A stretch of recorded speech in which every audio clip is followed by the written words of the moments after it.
Hi everybody! In this lesson we will learn the quality switch. Some layers have sampling mode. It's like continuous rasterize.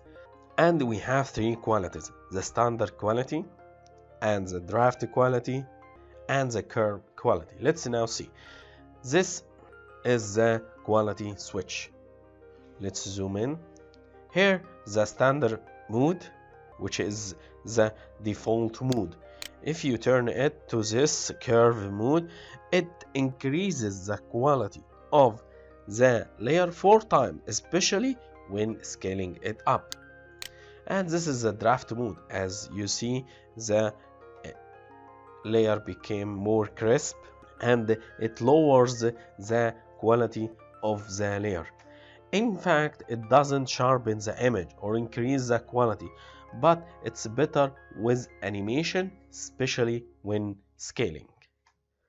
Thanks for watching.